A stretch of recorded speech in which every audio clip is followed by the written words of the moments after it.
conjunto y es los agentes causales son bastante variados. Van a ver que la metodología de los agentes causales es bastante particular en algunos. Algunos se parecen más a virus que a bacterias, como clamidia y las plasmas, que no tienen la pared completa, como hemos visto anteriormente.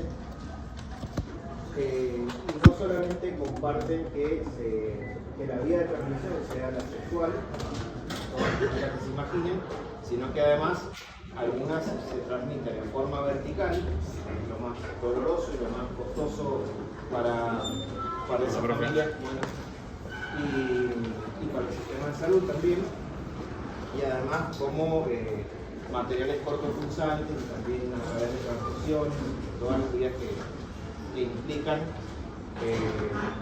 sangre, ¿no?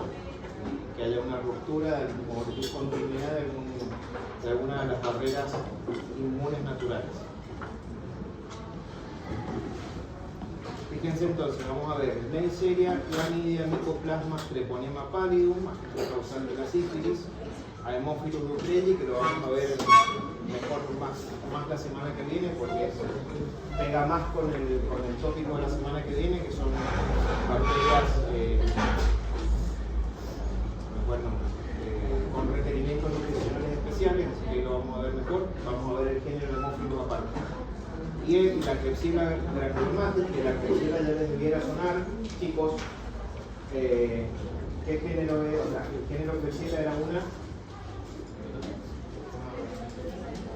una enterobacteria.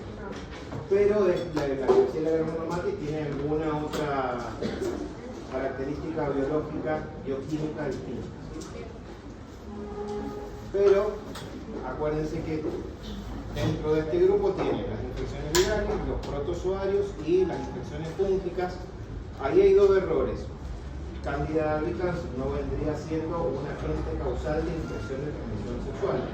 Es un agente causal de vaginitis, no es una infección de transmisión sexual. Se habla, o se dicen entre algunos autores que las infecciones de transmisión sexual predisponen a un montón de cosas, y por ahí el agente causal podría ser cándida, pero está bastante discutido. Como por ejemplo la vaginosis bacteriana también se abre como probable infección de transmisión sexual, pero para mí sería más una consecuencia de una infección de transmisión sexual. Ya lo vamos a ver en detenimiento. Y el otro error que hay es muy sutil, pero cándida no lleva acento, porque no lleva tilde, porque no es una palabra que esté en el idioma español, sino que está en latín, ¿sí? Pequeño de color. Fíjense, esto grafica bastante la situación en la que estamos, si bien desde 2015 al 2020, fíjense la tasa de incidencia de casos nuevos de sífilis en general, sin desagregarse de sífilis congénita o de sífilis aguda. Pero fíjense que para la pandemia hubo definitivamente un encierro, o menos casos de sífilis por esa razón, ¿sí? Pero fíjense que siempre va manteniendo esa situación en alza, ¿sí? Y directamente me pongo un megáfono, dale. Ahí me escuchan mejor, ¿sí? A mí la verdad que el micrófono no me ayuda mucho. Fíjense entonces que esa tendencia al alza se va a seguir manteniendo mientras que las cosas sigan como están, ¿sí? Fíjense acá, sífilis dice, prueba de tamizaje de sífilis en ambos sexos según el grupo de edad. Fíjense que entre los 20 y los 24 años es el pico máximo, por una media del 6,9%, pero inclusive hasta los 65, 70 años se siguen encontrando casos de sífilis agudas, ¿sí? Inclusive tricomona vaginalis, que se la nombraba recién, que es bastante florido verlo en un sedimento de orina cuando está contaminado con contenido vaginal. También se encuentra en mujeres y en hombres inclusive hasta más de 70 años. El amor no tiene edad. Evolución, bueno, no sé si amor, no sé si tanto, pero bueno. Prueba de tamizaje en personas gestantes, y acá es donde nos pero preocupa a todos porque la sífilis congénita, como hablarles de una, ¿no? Es como un señuelo, como un estigma por todas las complicaciones que trae, porque inclusive físicamente aquel sifilítico de forma congénita tiene rasgos muy particulares, entonces es un estigma para él, ¿sí?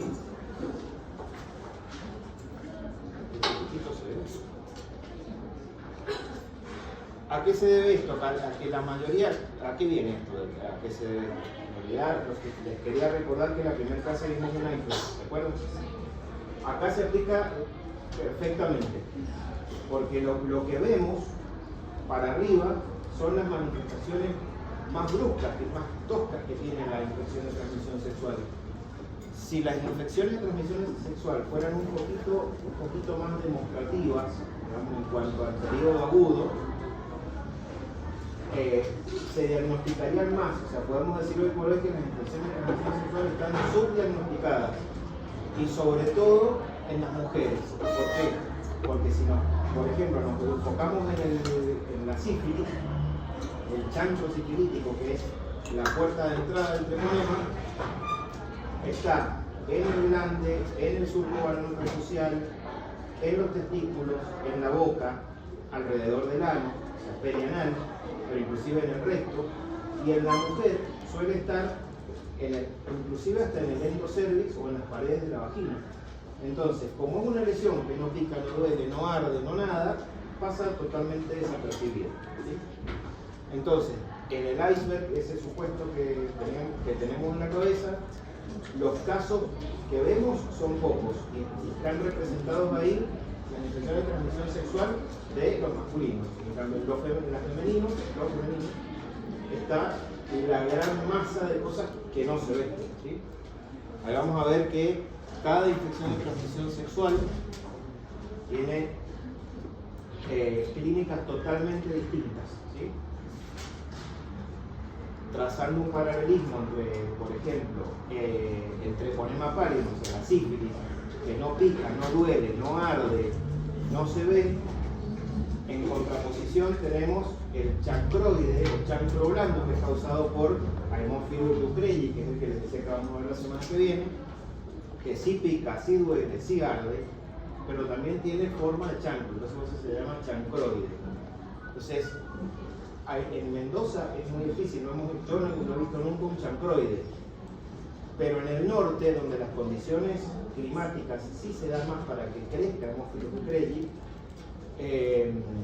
sí hay más casos de chancro versus chancroide, que hay que hacer el diagnóstico diferencial. Que van a ver que son muy parecidos. Entonces, la mayoría de los pacientes que tienen infección de transmisión sexual no presentan síntomas o son poco evidentes. Es habitual adquirir más de una ITS, no sé por qué está tan chiquito eso.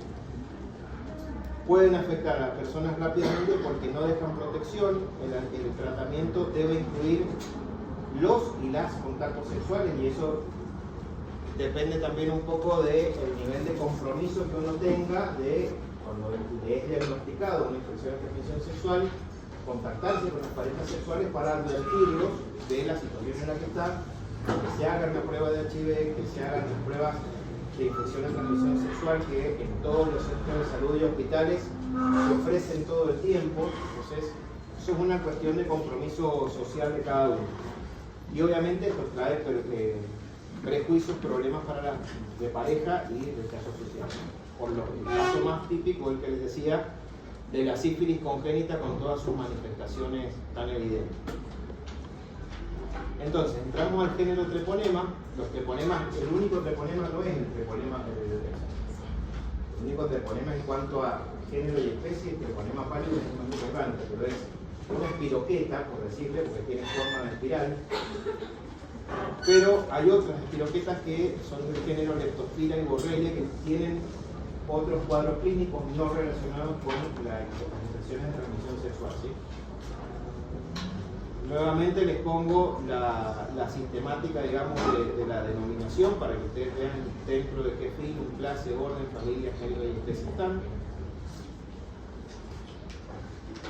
La estructura que tiene es muy particular. Fíjense que acá no vamos a hablar de gram positivo, de gram negativo, no se tiñen con la adquisición de gram, se tiñen con impregnación argéntica, es decir, con tintas con plata.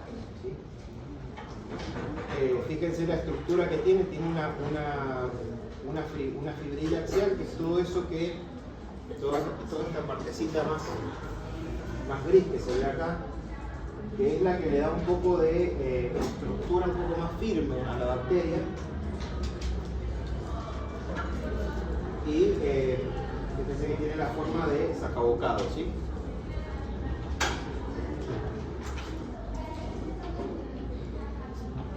Y si hacemos un corte transversal, vemos que tiene un cilindro protoplástico, o sea, la parte del protoplasma de la célula, una pared celular que no tiene las estructuras ni gram positivas ni gram negativas como les nombraba, y una membrana plasmática.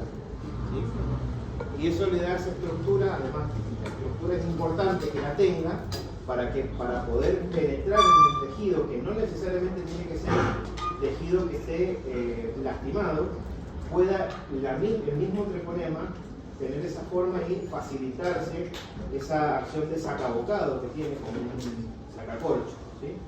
Entonces se inserta en la piel de esa manera. Las principales características, fíjense, un tiempo medio de visión 33 horas, eso versus las bacterias, gram positivas y gram negativas, como en ese tiempo. Significativamente mucho más largo, o sea que la biología que tiene la bacteria es totalmente distinta, pero las capacidades que tiene, porque cualquier bacteria no atraviesa la piel, ¿sí? Bueno, treponema y las demás espiroquetas sí tienen esa posibilidad. Fíjense la dosis infectiva de 1 a 4 microorganismos. Cuando hablábamos, ¿se acuerdan las diarreas, Escherichia coli enterodiarreogénicas? ¿Se acuerdan? Vimos que cada una tenía un nivel de infectividad, una dosis que necesitaba uno como para infectarse. Y estábamos hablando de 10 a la 2, de 10 a la 3, de 10 a la 6. Hasta hablamos de 1 a 4 microorganismos, ¿sí? O sea, el poder infectivo es muchísimo mayor. No es cultivable, y eso de no es cultivable me refiero a no es cultivable en los medios de cultivo que normalmente conocemos, las platitas. Por eso les decía que en algunas cosas se parecen a los virus, porque los virus crecen en líneas celulares y el treponema necesita una célula para crecer, ¿sí? De hecho, el treponema que se utiliza para preparar ya lo vamos a ver enseguida, las improntas para inmunofluorescencia indirecta. Recuerdan que yo les decía, voy a mostrar algo pero se lo muestro enseguida. Yo les decía que una cosa era ver al agente causal o utilizarlo, haciéndolo crecer en ciertas condiciones para preparar las improntas de inmunofluorescencia indirecta, donde después enfrentábamos al suero del paciente como fuente de anticuerpos para evidenciar si es positivo o no. ¿Se acuerdan de eso? Hace como 3 o 4 clases de años. Entonces se hace crecer una línea específica de treponema que se conoce, que se va manteniendo en el tiempo y crecen en células de testículo de conejo. Entonces crecen, no son cultivables en los medios de cultivo común y corriente que conocemos nosotros. Antes de olvidarme, porque yo sé que no tiene nada que ver con estas clases, pero cada vez que hablo de hemocultivo lo miran como diciendo el que está hablando de esto.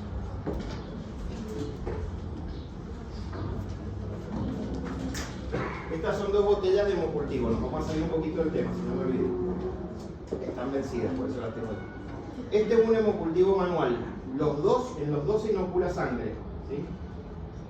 ¿Qué tengo que hacer yo en este? Para ver todo el tiempo si hay desarrollo de bacterias o no, por lo menos una vez por día, hasta darlo por negativo. Mirar si tenía qué cosas. ¿Se acuerdan? Le dije pregunta de examen. Por ahí va. Color. Sí, el color sería. ¿Qué sería el gas? Sí, cuando lo pinchás sale gas porque es metabolismo, pero ¿qué es lo que ves? Turbidez y hemólisis. No se olviden de eso. Entonces, esto fíjense que no tiene un código de barra, no tiene nada. Lo miro yo y digo, bueno, Han pasado 24 horas, le veo turbidez hemólisis y puede ser. ¿Qué hago? Obviamente que esto ya no lo tiene, esto ya lo sacó el enfermero cuando inoculó el hemocultivo, ¿sí? Y inoculó la sangre. Entonces, a las 24 horas yo lo miro, veo que puede haber turbidez o hemólisis, entonces también desinfecto primero, ¿sí? Pincho con aguja y jeringa y hago los cultivos que tengan que hacer, ¿sí? Al otro día lo mismo, y ya cuando pasen 5 a 7 días, dependiendo del nivel de trabajo que yo tengo, digo este hemocultivo está negativo, ¿sí? Este en cambio que tengo acá tiene un código de barras. Esto es porque viene hay un equipo de la marca, por supuesto, no cualquier equipo acepta cualquier botella. Yo no podría meter bajo ninguna condición esto en un sistema automatizado de hemocultivo. Pero este sí, porque seguramente el equipo tenga un escáner, me lo va a inocular, me lo va a llevar al laboratorio, yo lo voy a meter y el equipo todo el tiempo va a estar haciendo lecturas de algún analito, por ejemplo. Va a medir o la presión que hay acá adentro, o la turbidez o la hemólisis, pero lo va a hacer con mucha más precisión y exactitud. Y cuando el equipo vea que hay una señal de positividad, va a dar una alarma, una alerta, ¿sí? Así que esa es la diferencia. El fundamento es el mismo, mantenerlos en un medio de cultivo líquido para darle posibilidad a esa bacteria que puede haber estado produciendo una bacteremia, ¿sí? Hasta que yo lo detecte de alguna forma, o que el equipo me avise o que yo lo vea. Obviamente que se tiende a esto, porque el ojo humano tiene distintas capacidades, y a lo mejor para mí no lo veo y viene otro con la vista un poco mejor que la mía, y si ve turbidez y hemólisis, ¿sí? Tampoco es bueno decir, bueno, como yo soy medio chicato, voy a echarlo todos los días. ¿Qué puede pasar con eso?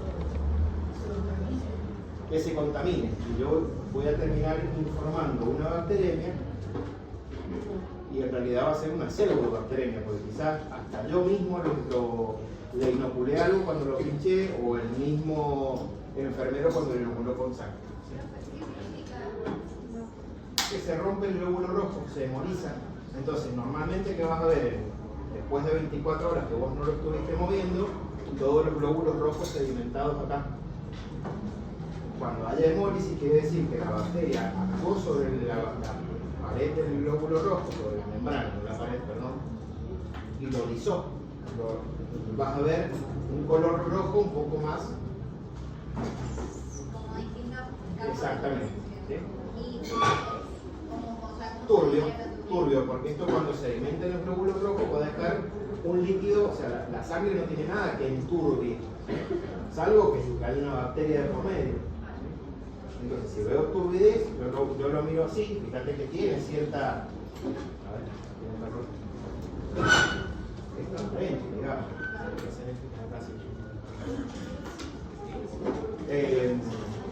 Si le veo, sí, ese tiene un.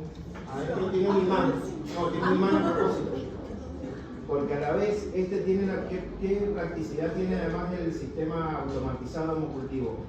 Que por lo general se inoculan 2 botellas, una para bacterias aerobias y otra para anaerobias. Entonces, la que es anaerobia, por ejemplo, esta marca de hemocultivo, que hace todo el tiempo ese imán se activa cuando lo metemos al equipo. Entonces, al aumentar un poco el movimiento de la sangre, facilita que la bacteria anaerobia reciba un poco de oxígeno y active, ¿sí? y se repite. Obviamente que esta lo tiene, pero la anaerobia, para las bacterias anaerobias, que creo que el colorcito era rojo, no tiene el imán, porque las anaerobias, si vos estás continuamente metiéndole todo este aire que está acá, en vez de ayudarle, las está congelando.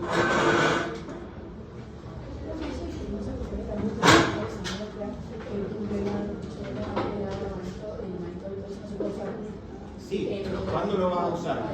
Cuando esto salte, te dé la alerta. No, me refería a interrogar algo, no se puede. Ah, no. Es solamente eso de miedo. No, porque eso es un medio a base de agar. Claro. Y treponema crece en células. Bien. ¿Sí? ¿Vamos bien hasta ahí? Perdón que hice este impas, pero si no me olvidaba de mostrárselo.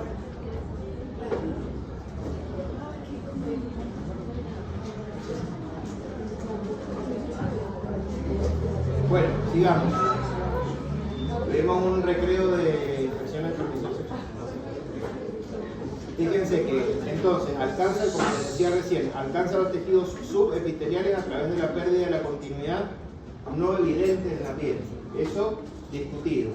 La piel no evidentemente lastimada también tiene una puerta de entrada, porque la misma fricción en el contacto durante la transmisión sexual facilita que haya una penetración del treponema a la piel, ¿sí? No necesariamente tiene que haber piel lesionada, ¿sí? En la submucosa se multiplica con lentitud, estimulando la reacción hística inicial. ¿Qué quiere decir eso? Cuando veamos enseguida, el chancro va a ser esa lesión que les digo que no pica, no duele y no arde, viene dada por esta reacción hística inicial que les nombra acá. Y es inicial porque está en el periodo agudo y después el chancro desaparece y vuelve a aparecer salvo que haya una sobreinfección, una sífilis posterior, ¿sí? No pica, no arde, nada, pasa totalmente desapercibida.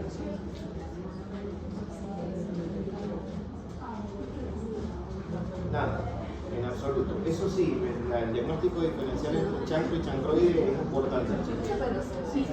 ¿Escucharon? Diferencia entre chancro y chancroide siempre es importante tenerla en cuenta. Ya van a ver el chancroide enseguida. El chancro también. Chango no. La lesión cicatriza de manera espontánea, pero ¿qué puede haber acá? Una sobreinfección. A ver, si el chancro se sobreinfecta porque la persona que lo tiene se lo empieza a hurgar y se lo empieza, bueno, no le va a picar, pero si por un poquito de ser metido y lo empieza a decir, bueno, voy a ver si me paso una gotita por acá y me la sobreinfecto con un estafilococo de la piel. Entonces ahí sí va a picar. Ya deja de ser el chancro normal. No es normal el chancro. Es una lesión que está sobreinfectada. ¿El chancro qué sería? La lesión inicial de la sífilis. Sería como una ampolla. No es ampolla porque es solamente una reacción del tejido que no pica. Entonces, si tuviera pus o un contenido seroso puede llegar a tener, viste que lo que uno tiene como algo con contenido que no es turbio, que no es como pus, realmente no pica, no duele ni nada. Esto es lo mismo. Tiene que ver más con una inflamación del tejido. Es un concentrado de treponema que se está replicando, porque como no puede crecer en otro medio que no sea tejido, que no sea una célula, cuando la encuentra empieza a multiplicarse. Se va a dejar pasar. Fíjense este esquema que tenemos acá. Tiene tres estadios la sífilis: el estadio primario, secundario y terciario. Con el tiempo, el estadio terciario se ha visto cada vez menos. ¿Por qué? Porque tuvimos un descenso importante de los casos de infección de transmisión sexual por el uso de las barreras de protección primaria, ¿sí? Como por ejemplo el preservativo. Si esto se deja de usar, vuelven a surgir y vuelve a haber más probabilidad de que veamos estos casos de sífilis terciaria y de infecciones congénitas. Entre un periodo y el otro hay un periodo de latencia, y enseguida vamos a ver una curva que lo grafica mejor. Fíjense, en este esquema tienen una lesión inicial que se da por la relación sexual, donde se produce la lesión que es el chancro. Tienen periodos de latencia, donde ese treponema que estuvo ahí ya queda, digamos, quiescente en el tejido, y de vez en cuando hace una bacteremia y hace manifestaciones en la piel, en las palmas de las manos, en las plantas de los pies, en el tronco, en los brazos, en las piernas, ¿sí? Y eso se llama sífilis secundaria o roceolas sifilíticas. ¿Por qué roceolas? Antes se llamaba a todo este grupo de enfermedades las enfermedades rosadas, o las rosáceas, la relacionaban a los actos amatorios, digamos. Entonces por eso le decían la enfermedad rosa. En la historia tenía un montón de nombres la sífilis. Si los agarra el doctor Bonti, les da una clase de historia de la sífilis cuando terminamos. La sífilis terciaria, fíjense que ya hay manifestaciones a nivel de los tejidos que tienen que ver con la reacción antígeno-anticuerpo. Acá no hay treponema, por eso ustedes ven, en el chancro es multiplicación. Acá hay un sacacorcho. ¿Qué quiere decir esto? Que acá hay treponema, en las lesiones secundarias hay treponema. Pero ya en las terciarias no lo hay. Y las terciarias son manifestaciones cardiovasculares o la neurosífilis. ¿Sí? Profe, una pregunta, ¿en el estado primario sí Sí. contaban cuál es la presentación? Chancro. La sífilis primaria es el chancro. Que se vea o no se vea es otra cosa. El chancro siempre hay. Exactamente, ya lo van a ver. Y si ya es el terciario, no está en la bacteria, ¿cómo se infecta? No, no es que se infectó, ya vino de toda una vida de estar infectado, hubo periodos de latencia entre medio, a lo mejor pasaron desapercibidas las manifestaciones de la sífilis secundaria y ya llega un depósito de antígeno y anticuerpo que impacta en el tejido. ¿Y en qué tejido impacta? En el sistema nervioso central y en el corazón. ¿Sí? 30, 10, 2, depende. No necesariamente, no, muy poco veces. Sí, lo que tienen que tener claro es eso, que es muy variable. Depende de la inmunidad. Y depende de la inmunidad que ya van a ver que genera enseguida cuando veamos treponema. Eso es un chancro. Esa lesión que está en el surco balano prepucial o en el testículo, si no la vio, no le molesta. ¿Sí? Saldo que se sobreinfecta. Fíjense, un periodo de incubación entre 10 y 90 días. Por lo general es de 21 días el periodo de incubación.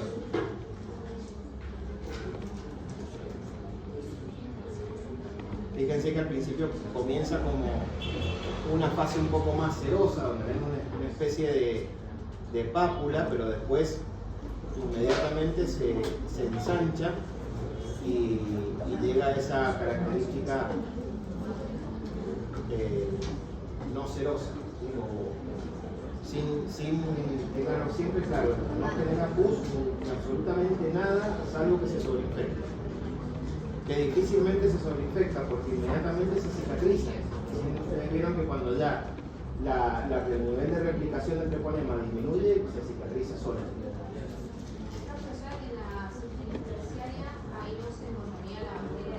No. Si vos hicieras una biopsia de ese tejido afectado, no encontrarías bacterias. Encontrarías consecuencias de la inmunidad contra el treponema, pero no bacterias.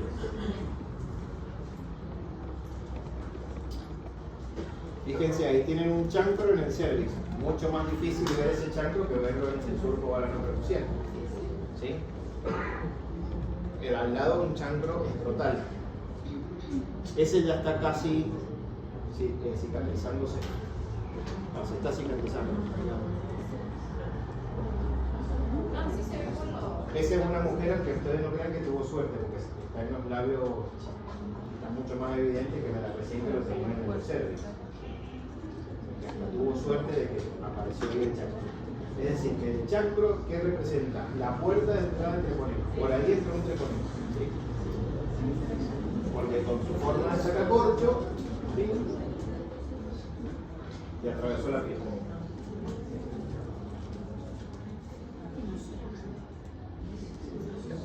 Bueno, no hace falta explicarlo. Fíjense que puede aparecer en cualquier lugar del cuerpo, o sea, no necesariamente necesitan una mucosa. Fíjense esta persona que no tiene un dedo, quizá facilitado por una lesión previa. Bueno, yo no voy a conocer así porque era un posterior. Y ahí cuando les hablo del estigma de la infección de la presión sexual. Vale.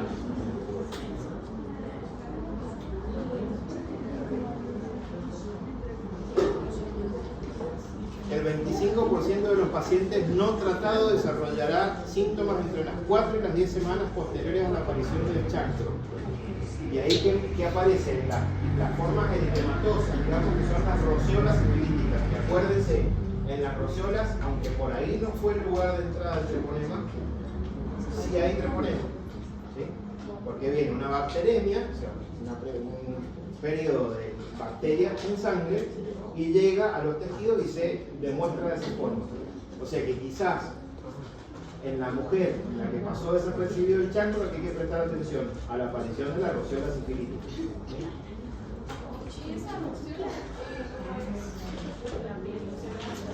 Muy parecida al chancro, pero hasta menos sedosa todavía, más seca, como si fuera, a ver, ¿con qué tenés que hacer diagnóstico diferencial? Con la malacesia, por ejemplo, que es la rosácea. Pero eso me parece secundario, no es cerca del sitio de lesión. ¿No? Aparece en otra parte de... Como te decía recién, palma de las manos, planta de los pies, en el tronco, en las extremidades superiores y en las extremidades inferiores. O sea, por todos lados. Obviamente que con cualquier otra lesión que cause este tipo de manifestación va a haber que hacer diagnóstico diferencial. Fíjense, ahí tienen en la espalda y rash cutáneo en las piernas y en los pies.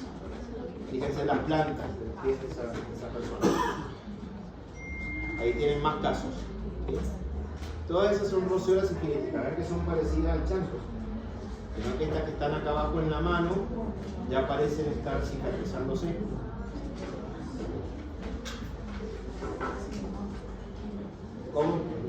¿Qué puede llegar a pasar? O sea, ¿qué se les ocurre a ustedes que puede llegar a ser que una persona tenga más roceolas sifilíticas que otra?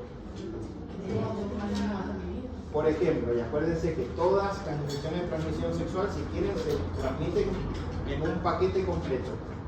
Puede adquirir la persona una infección por HIV, más sífilis, más otro virus más, o tricomona vaginalis que aparte le causó una vaginitis microbiana. Entonces, una persona tiene este tipo de manifestaciones, puede ser que haya otra infección de transmisión sexual más.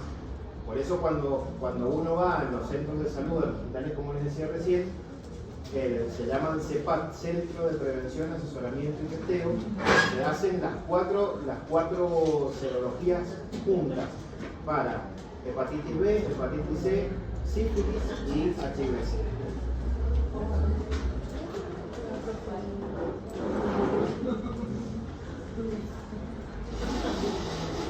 Angina sifilítica, por supuesto, ya ahí hay que diferenciarla de va a ser muy parecida y puede llegar a ser indistinguible de un chancro, ¿sí?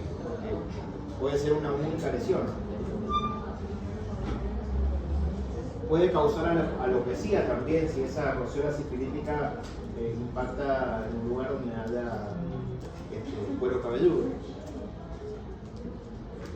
¿Estamos bien? ¿Qué sería condiloma?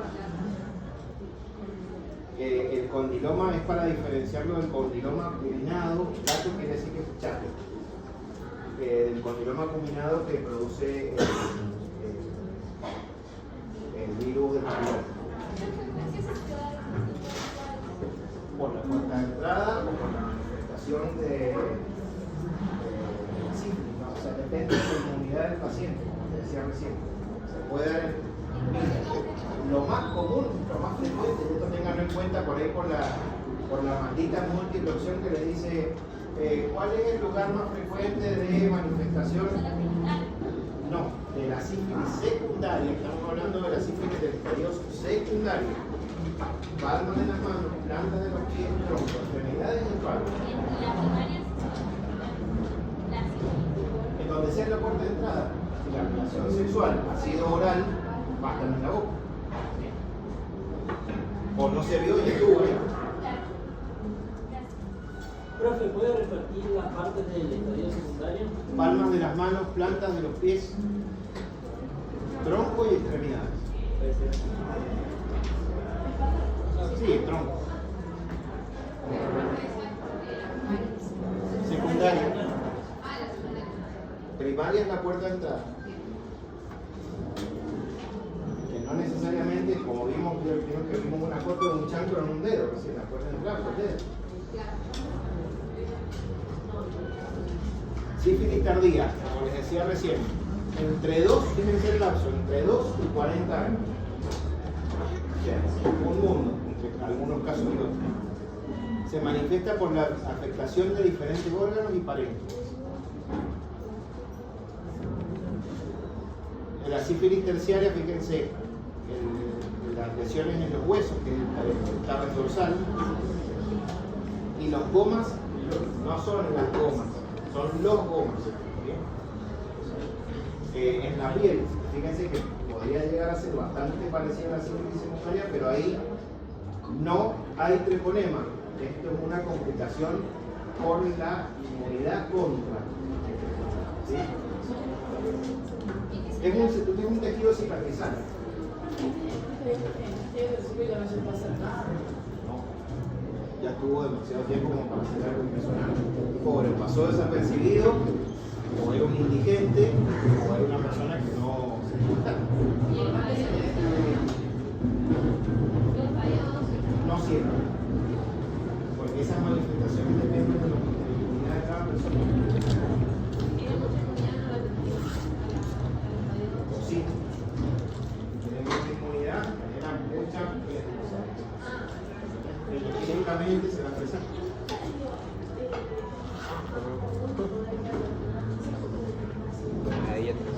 Con pesquisa, en las mujeres hay que hacer pesquisa. En cada embarazo se hace la búsqueda, aunque haya manifestaciones o no. ¿Sí?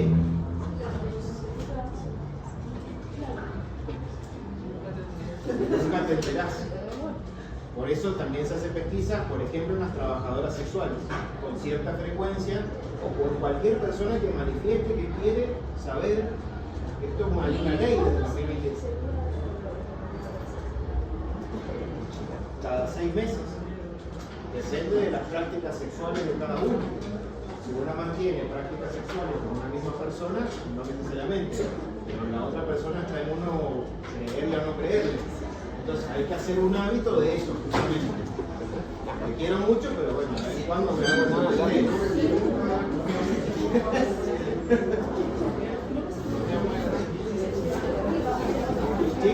Chicos.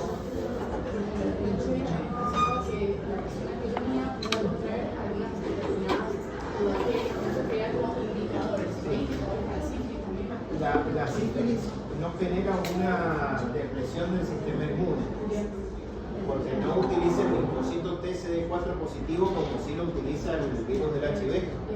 O sea que el HIV sería la puerta de entrada a un montón de infecciones que antes normalmente uno con contacto diario vivir no tenía manifestaciones, pero ahora hablamos de infecciones de transmisión sexual con gérmenes oportunistas. O sea, por ejemplo, podemos estar todo el tiempo, puede haber un bacilífero acá, una persona que tenga tuberculosis, por ejemplo, y está tosiendo todo el tiempo, la inmunidad de todos está hermosa y no nos va a contagiar.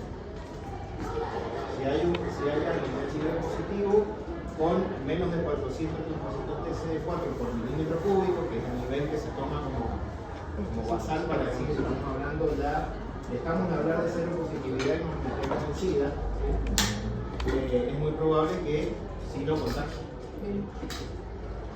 No me hagan hablar de SIDA si yo no tengo que hablar de eso. Ahí te acabamos. El tratamiento para la sífilis es una penicilina, es más simple y posible. Hay tratamientos ya paliativos contra las manifestaciones porque ahí no hay bacterias. Entonces,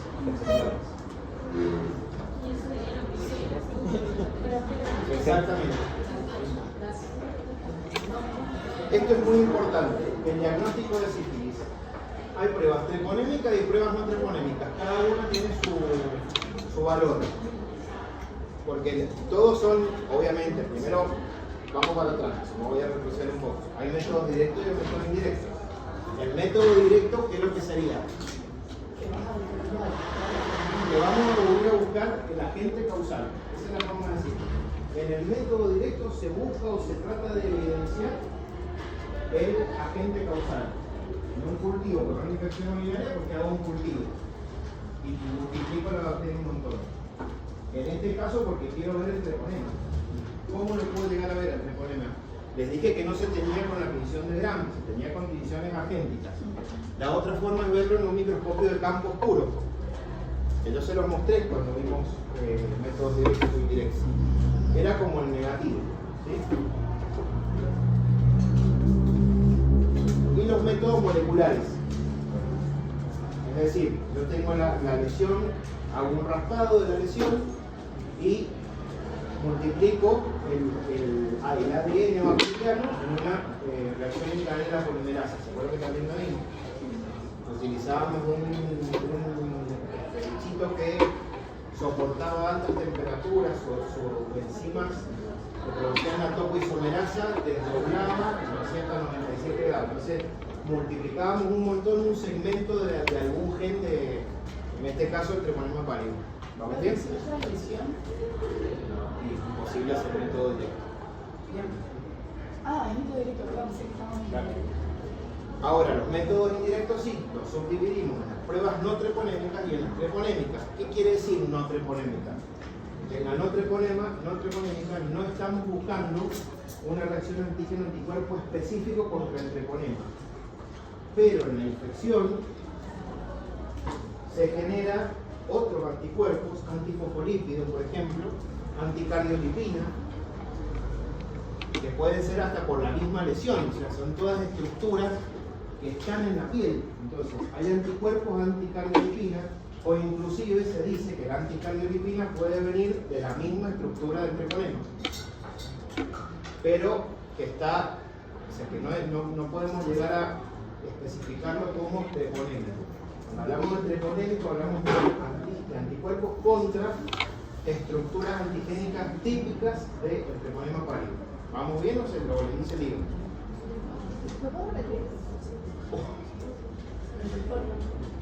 Pruebas no treponémicas son anticuerpos que no son contra antígenos específicos contra el treponema pálido. Y las pruebas treponémicas, obviamente, todo lo contrario. El anticuerpo es anti-antígeno de la estructura del treponema. No importa cuál es la estructura, pero es dentro de la estructura que tiene algo que lo diferencia de otro organismo. Pruebas no treponémicas. La BDRL, ¿alguna vez la sintieron nombrar? Significa Venereal Disease Research Laboratory, el laboratorio de enfermedades de transmisión sexual de enfermedades venéreas. Laboratorio de referencia de enfermedades venéreas.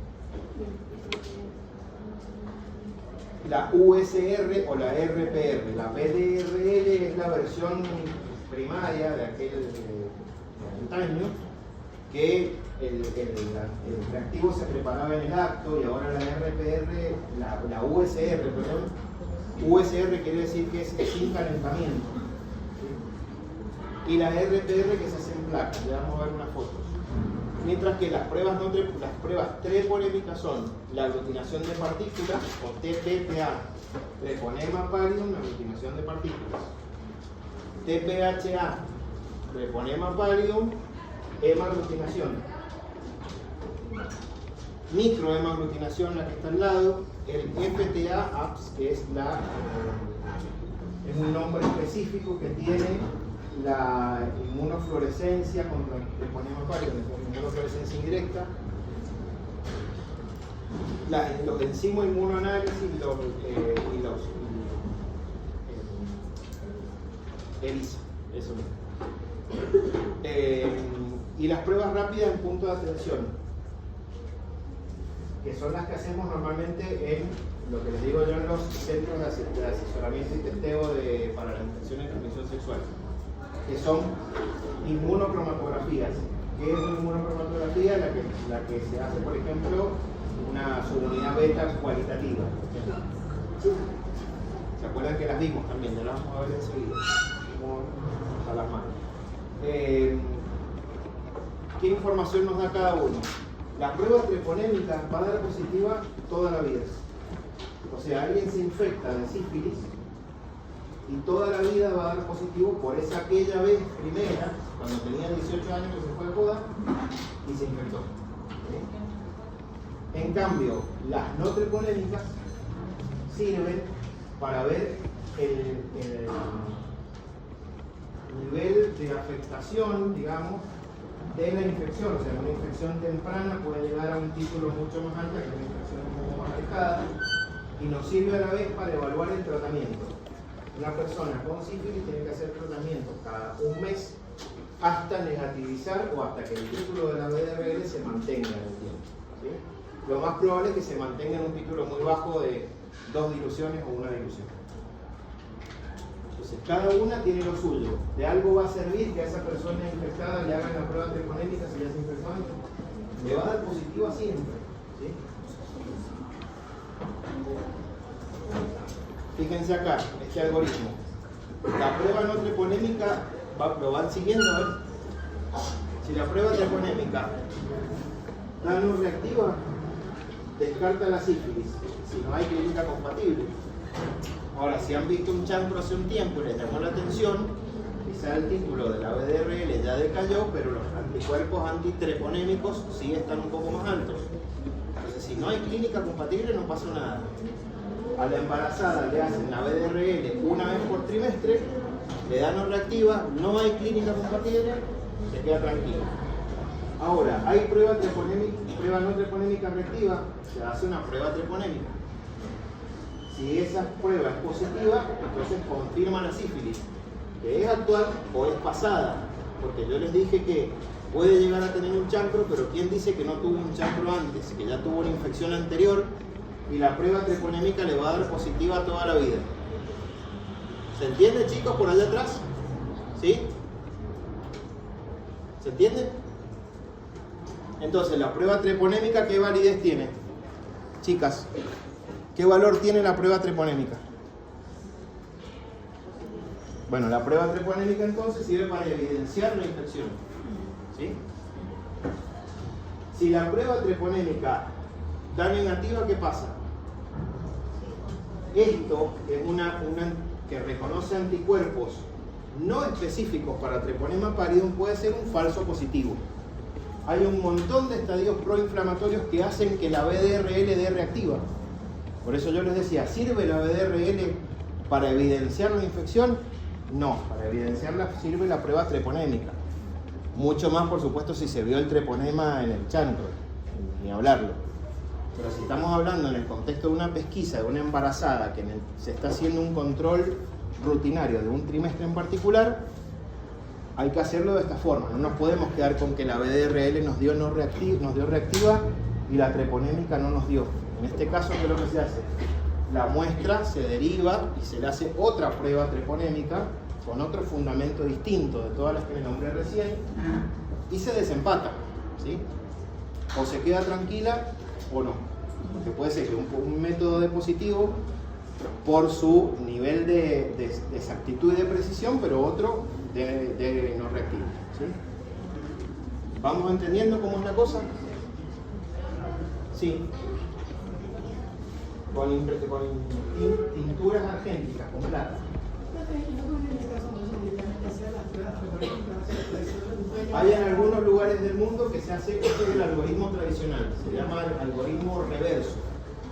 El algoritmo reverso es empezar con una prueba treponémica y hacer la no treponémica después, pero eso para grandes volúmenes de trabajo, porque la BDRL obviamente que lleva un poquito más de tiempo, hay que hacer un agitador, lleva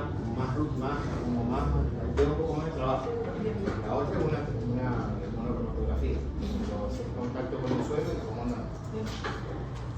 Y en los bancos de sangre se suele utilizar también el algoritmo reverso. Ellos empiezan al revés. Si la prueba treponémica está reactiva, hacen una BDRL. Esta gráfica es muy importante. ¿Por qué? Porque les muestra, a pesar de la gran variabilidad que hay de la aparición de la sífilis secundaria y terciaria dependiente del paciente, todas tienen más o menos este gráfico. Fíjense, acá está la bacteriemia, ¿sí?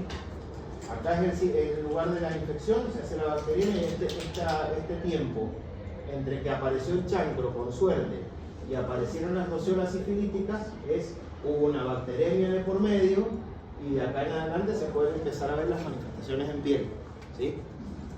Por otro lado vemos esta curva verde, no sé si la alcanzan a ver el verde, demuestra la positividad de la inmunofluorescencia indirecta. ¿Qué quiere decir esto?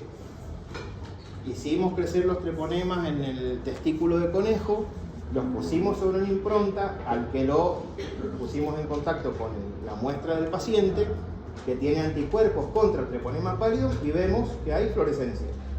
Entonces esa fluorescencia indirecta es positiva, ¿sí? Aparece un poco antes en positividad que otros métodos, como por ejemplo la hemaglutinación de treponema pálido, TPHA, ¿sí? Y a la vez, fíjense que está esta otra curva, que es la punteada, donde ven la BDRL en el tiempo, o sea, esto va a tener títulos altos toda la vida. ¿Se acuerdan que le dije? La prueba treponémica toda la vida va a dar positiva. Y esto se los está evidenciando. En cambio, la BDRL, fíjense, el paciente se trata y miren los niveles que llegan. Puede llegar a negativizar o hacerse imperceptible. O puede llegar a tener un título de 2 diluciones. Pero el que no está tratado siempre va a tener un título un poco más alto. ¿Sí? Es bastante, ayuda bastante, ¿verdad? ¿Se entiende? Vamos a poner nitro, pues no. Entonces, fíjense, estos escenarios. Si la prueba no treponémica dio reactiva y la prueba treponémica dio reactiva también, hay una sífilis que es actual o pasada. Mientras más alto sea el título de la BDRL, como por ejemplo 64 DILs, quiere decir que la infección es más probable que sea cercana. ¿Sí? Si tiene un valor un poco más bajo, puede ser una infección pasada. Porque naturalmente, aunque no se trate, si volvemos al gráfico de recién, naturalmente baja, o sea, un poquito baja. No lo que nosotros desearíamos, pero un poco baja. ¿Sí? Si tienen una prueba no treponémica reactiva con una prueba treponémica no reactiva, ¿qué quiere decir ahí? El caso que hablamos recién. Un falso positivo. ¿Se quedarían con eso? No. ¿Qué harían? Otra prueba treponémica con otro fundamento distinto para desempatar. ¿Sí? Y también a la vez que les llame la atención, porque muchas veces una BDRL reactiva llama la atención a una enfermedad autoinmune, por ejemplo. Lupus eritematoso sistémico puede aumentar con un título de reaginas a los anticuerpos no treponémicos, le llamamos también reagínicos, ¿sí? Porque cualquier otra reacción, a eso se refiere. Entonces, una infección, una enfermedad, una disminución del sistema inmune, como por ejemplo un lupus eritematoso, un lupus eritematoso no se da una hiperreacción. Genera también títulos de reacción alta.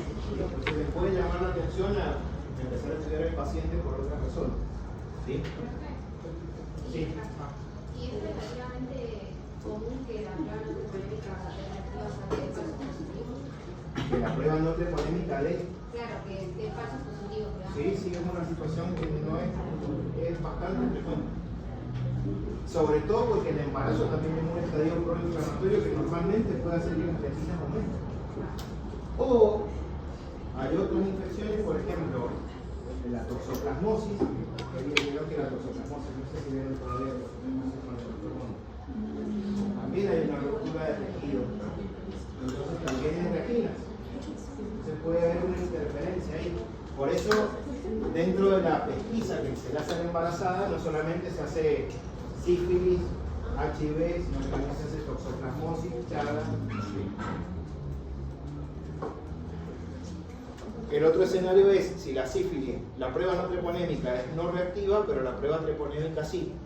Esa sífilis se trató, por ejemplo, o es una sífilis primaria muy reciente, pues acuérdense que los anticuerpos treponémicos aumentan un poquito antes que los no treponémicos. O una sífilis tardía o una reacción de prozona en la sífilis secundaria. ¿Qué quiere decir una reacción de prozona? Es demasiado complicado. Pero básicamente es la BDRL se hace con el suero y después el suero se empieza a diluir, porque tenemos que ver el título de BDRL hasta cuándo da positivo y poder, por ejemplo, evaluar un tratamiento. Hay veces que la cantidad de anticuerpos es tan alta que a lo que lo enfrento con antígeno o reactivo es tan distinta la proporción que hay, que a lo mejor en las primeras diluciones es negativo, pero después empieza a positivizarse. A eso se llama efecto Crozon, que lo vamos a ver enseguida, si llega. Esto, bueno, es bastante gráfico, pero son las manifestaciones de la sífilis congénita. Fíjense que nadie quiere llegar a este escenario y por eso es que hacemos la pesquisa en el embarazo, ¿sí? Fíjense que todo el tipo de lesiones que hay, mucocutáneas, hay rinitis, hay retraso madurativo, restricción del crecimiento, pseudoparálisis, adenomegalia, la adenomegalia es bastante evidente. Y cuando esa persona llega a la adultez, se empiezan a evidenciar las típicas estigmas de la sífilis, que son los dientes de Hutchinson, la nariz enseguida en montar, la tibia en sable, ahí falta la frente olímpica, una frente bastante grande.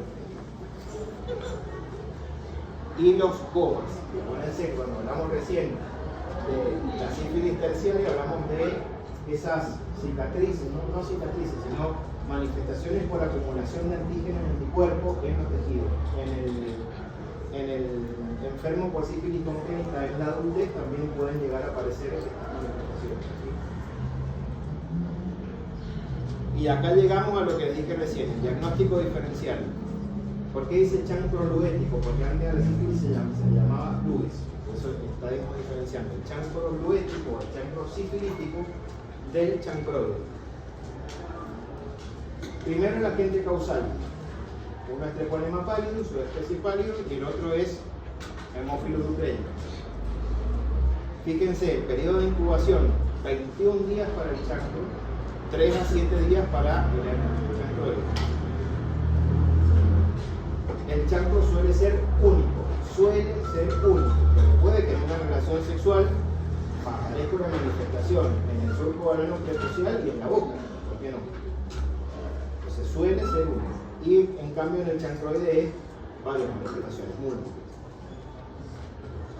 En la sífilis es indoloro, en el chancroide es doloroso. Fíjense que no se ve bien ahí, pero los bordes son bastante purulentos, nada que ver con el chancro, ¿sí? El chancro tiene una base dura y el otro tiene una base que es indurada, es bastante laxa. Y el fondo del chancro sifilítico es exudativo y el otro es supurativo, ¿sí? ¿Qué genera suelo? Un líquido claro, no turbio, no hay pus, no hay reacción inflamatoria. El otro sí. El otro sí, genera reacción inflamatoria, con buena cantidad de polimorfos nucleares, como si tuviera un granito. Si uno está con esto, una persona que tiene sífilis, sí o sí debe claustrar, o sea, no hay forma de... ¿Tiene sífilis en qué estadio? Por ejemplo, la... Tiene un chancro. Claro, o sea, sí o sí se contrae o hay probabilidades que alguien que se cree que, no sé, directamente logre como arrancarla. El Treponema pallidum es un patógeno. No es un patógeno, no es un oportunista. Es un patógeno. Ese sí. Se enferma y se medica y determinado, o sea, la capacidad de enfermedad se vuelve a no genera ninguna que sea mejor. Pará, dame claro, repetime la pregunta. O sea, si uno se enferma. ¿Te contagias de sífilis? Sí, bueno, ¿Te tratan con penicilina? Sí. Ya no lo tenés, después teniendo contacto con una persona que lo tiene, Te volvés a contagiar. no generas anticuerpos ni nada que puedan hacer. Los anticuerpos no son protectores, acordate que disminuyen. Bien. No son protectores, te puedes contagiar 1000 veces en tu vida. Lo que no va a haber nunca es una desaparición de los títulos de las pruebas treponéticas. Siempre van a ser, desde la primera infusión. Y no es que la segunda vez es más grave que la primera. No hay un efecto asociativo con...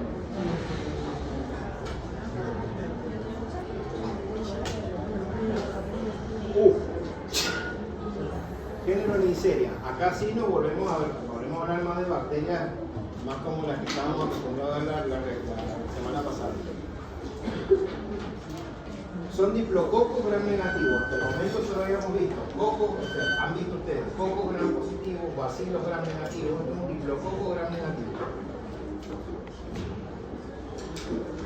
Dentro del género Neisseria, que es muy grande, hay dos que son patógenas, la Neisseria gonorrea y la Neisseria meningitidis.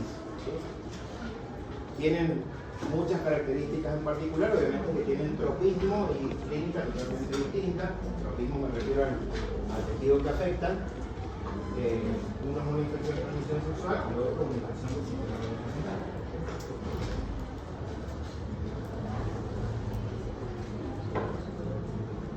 Fíjense que tienen también esa característica de estar como si fueran dos riñones enfrentados, también pegaditos uno con el otro.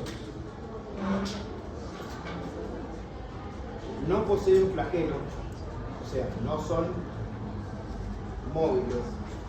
El fonema pálido recién vimos que tampoco tenía una estructura flagelar que sobresaliera, él es un flagelo en sí, por así decirlo, no un sacacorte. Y la Neisseria no tiene esa capacidad de atravesar piel. No es nada que ver bioquímicamente, morfológicamente con el treponema. Es aerobio, sí posee fibras, que son todas las estructuras que vemos alrededor, y crece mejor en un ambiente microaerófilo. ¿Qué quiere decir microaerófilo? En pequeñas concentraciones, del 5 al 10% de dióxido de carbono. Nosotros cuando trabajamos en un laboratorio común y corriente, no alta complejidad, muy baja, los cultivos se meten en la estufa, esto ya lo hemos hablado, y en la estufa lo mismo, hay oxígeno adentro, y las bacterias crecen. El género Neisseria crece mejor en un ambiente microaerófilo. Es decir, de alguna forma tengo que generar dióxido de carbono y lo vamos a ver cómo es la forma más difícil de generarlo y cómo es la forma un poco más rocha de generarlo. Muy bueno el tema. No vayan a hablar así en el examen.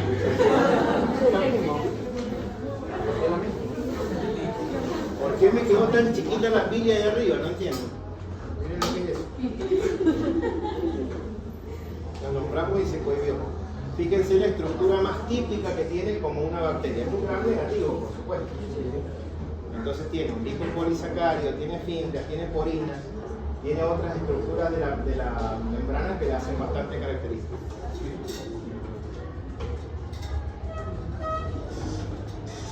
Fíjense, ahí lo ven un poquito más típico como se ve en la coloración de Gram.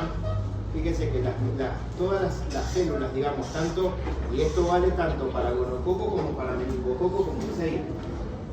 Neisseria gonorrea y Neisseria meningitidis sería el nombre bien dicho, y vulgarmente son gonococo y meningococo. La Neisseria meningitidis cuenta con una cápsula y la Neisseria gonorrea no, pero ambas, o sea, las dos tienen la capacidad de adherirse a las microvellosidades celulares por medio de las proteínas MPE, PMS, que las vimos ahí nombradas, que serían estas mismas, las proteínas de membrana externa, que son las que la reconocen. Chicos, bajen un poquito de mucho bullicio, por favor. Se envuelven en vacuolas e ingresan, fíjense. Y dentro de la célula, una vez ya dentro de la célula, empiezan a multiplicarse y luego llegan al torrente sanguíneo y generan la inflamación. Fíjense la cantidad de polimorfos nucleares que tienen ahí. Y esto es muy típico. Acá, si alcanzan a ver, tienen un neutrófilo lleno de gonococos adentro. Cuando uno en el laboratorio ve esto, hace la coloración de Gram y ve diplococos Gram negativos que están intra y extracelulares, es casi decir que estamos hablando de gonorrea. O sea, faltan un montón de pruebas en el medio, tiene que crecer en el medio cultivo. Pero si vemos eso, es casi ya diagnóstico. O sea, tiene 4 patas, mueve la cola y ladra, es un perro. Acá es más o menos lo mismo. ¿Sí? Lo que quiero decir es que para ponerle el nombre de la especie, el género de la especie, falta un montón. Recuerden que hacer hasta estudios moleculares para llegar a decirlo. Pero si se encuentran con eso y viene de una uretritis de un hombre en edad sexualmente activa, ahí no queda duda. ¿Sí? Ahí dice que se puede tirar cuando soy matices después. ¿Sí? Puede generar inclusive enfermedad inflamatoria pélvica. No como clamidia y como micoplasma, que son los agentes causales más típicos, pero ¿Podría recomendar desinfectante? ¿qué? No, lo usa de transporte. Pero y por eso, si el espermatozoide fecunda un óvulo y está infectado, como dice ella, ¿no puede terminar infectado el óvulo? Y es muy probable que no se dé, Que no llegue. eso no va a llegar a futuro, no, olvidar.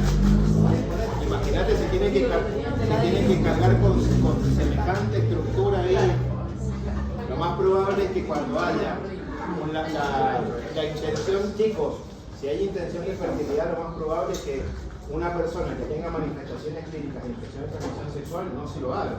Primero van a tratar de llegar a la cura microbiológica de esa persona para que se intente una fecundación, sino va a ser un procedimiento que no va a tener futuro.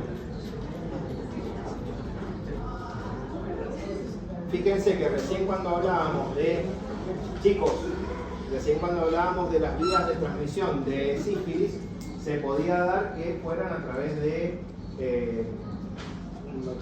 materiales cortopunzantes. En este caso no, tiene que haber un contacto sexual, por vía oral, por vía anal, por vía oral, pero bueno, contacto sexual debe haber. La se me empieza a trabar la lengua, estamos. También se propaga por contacto oral genital o coito rectal, por supuesto.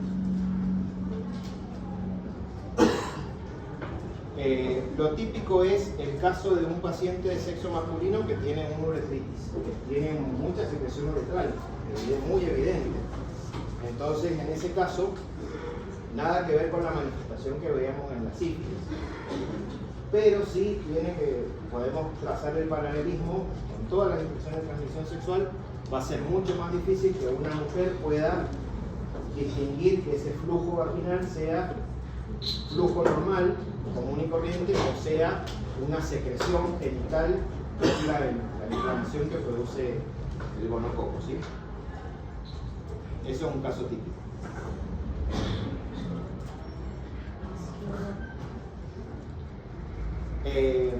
Fíjense lo que dice ahí: el diagnóstico debe hacerse en el laboratorio con el empleo de diferentes tipos de muestras. Es muy probable que no lo podamos obtener del hisopado uretral, pero sí le podemos pedir al paciente que haga, paciente masculino sobre todo, la micción de la primera porción de orina. Normalmente se dice el primer chorro de orina, no nos gusta hablar del primer chorro de orina. Yo le digo que primera micción para hacerlo interesante, pero todos lo conocen como el primer chorro de orina. Y ese primer chorro es primer chorro, no es un montón de orina, es el frasquito estéril en medio centímetro. Si no, el gonococo tiene tantas particularidades, es tan exquisito en su crecimiento, que si se diluye demasiado, se hincha y se rompe y no crece. Entonces, poquita cantidad.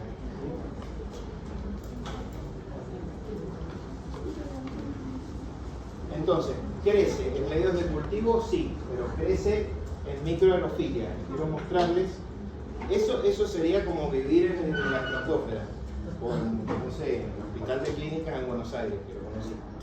Hay una jarra de microaerofilia, ahí se mete la placa, y hay una placa adentro, fíjense que está en la base. Una placa de agar chocolate, pues tiene color chocolate. Y se pone un generador de dióxido de carbono, que es un sobrecito que normalmente viene bien sellado, y cuando toma contacto con el ambiente empieza a producir dióxido de carbono. Entonces rápido, yo meto la placa, el generador, cierro y llevo a la estufa de dióxido de carbono, que es esta que está acá, es que dice CO2 cero. Yo no tengo eso, lamentablemente. Entonces, como el lujo de vulgaridad, tengo esto. Las latitas de leche mías, estos son míos. Entonces, ¿qué es lo que se hace? Se mete la placa, se mete un algodón humedecido con agua y una vela que se prende y se tapa. Cuando la vela deja de tener oxígeno, empieza a haber dióxido de carbono en el medio. Esa es la forma Rocha.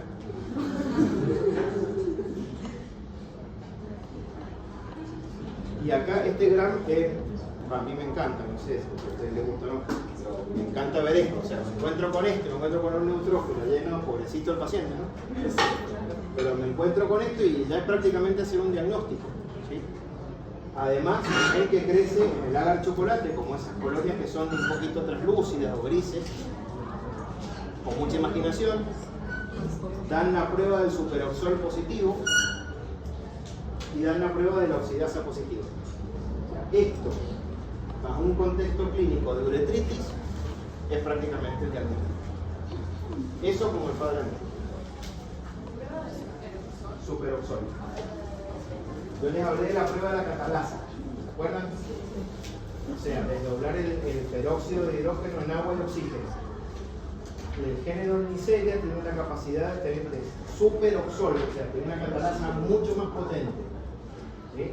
Y además tiene la cadena respiratoria, la citocromoxidasa, entonces da positiva la oxidasa. Las 4 cosas se las tienen que acordar. El de blanco sería Superoxol. y el lado Gram, crecimiento en agar chocolate o el taller Martin, que es específico. Superoxol y oxidasa.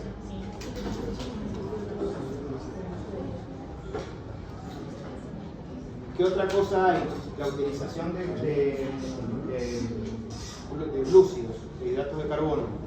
Fíjense que la Neisseria gonorrea sí utiliza, se escribe gonorreae, no me vayan a decir gonorrea, es gonorrea, la Neisseria gonorrea. Glucosa positiva sí utiliza la glucosa, pero no utiliza ni la maltosa ni la lactosa. No importa. La cuestión es que al utilizar hidratos de carbono pueden diferenciar un gen del otro. ¿Sí? ¿Cuál diferencia es qué? Una especie de la otra. Neisseria gonorrea de Neisseria meningitidis. El que me diga gonorroidae, lo llaman. Hay otras galerías, ¿se acuerdan que yo les dije que existían las galerías para hacer las pruebas bioquímicas miniaturizadas? Así como hay para los bacilos gram negativos no fermentadores, también hay con la utilización de las distintas azúcares para diferenciar las Neisserias de las patógenas y las no patógenas.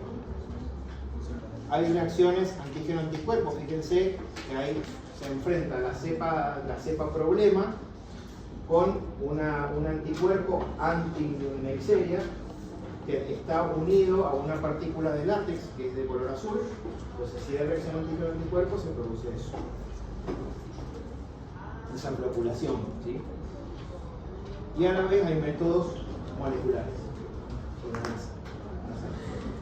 En muchos hospitales de Mendoza ya lo tenemos. De hecho, cuando hay una gonorrea, para poder ponerle el nombre y el apellido, si en el laboratorio donde está no lo puedes hacer, lo puedes derivar a ese laboratorio, que es el laboratorio núcleo del hospital de Cines.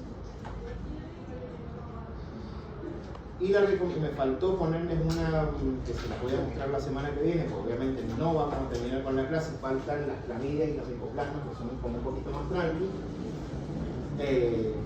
Pero sí quiero que se recomienda que se haga,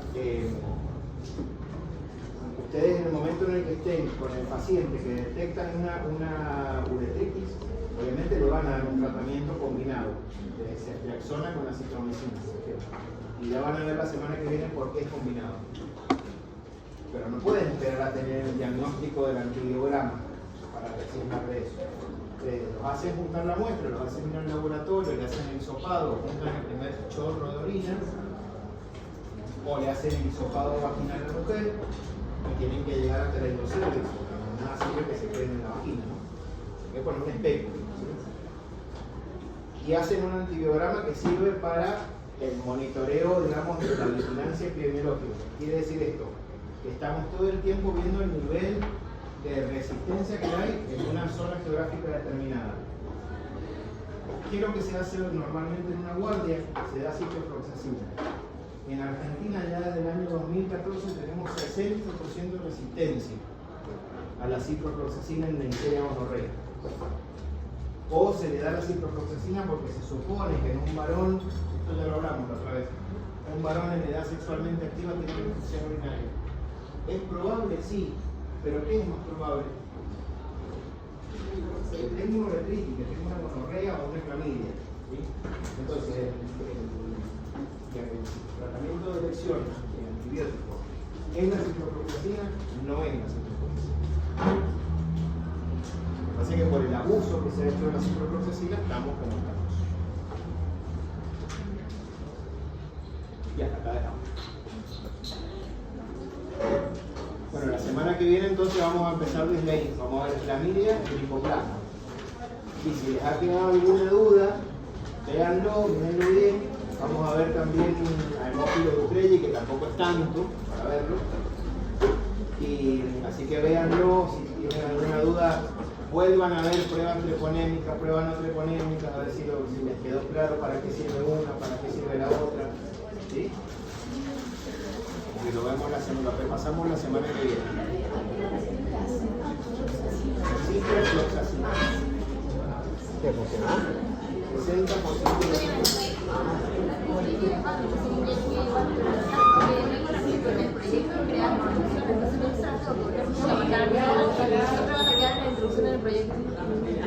No, claro, es que ya no. ¿Uno tiene alguna duda? La subsanamos en este ratito. Quedan 7 minutos.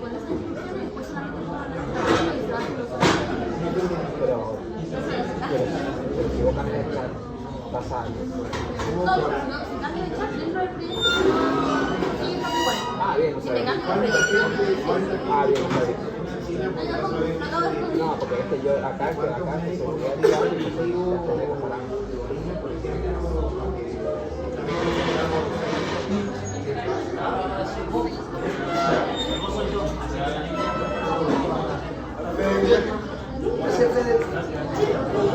Igual tenés todas las clases ahí en todo. 5 de descanso, 6. Puedes descansar un poquito, sí. 5 o 6 minutos.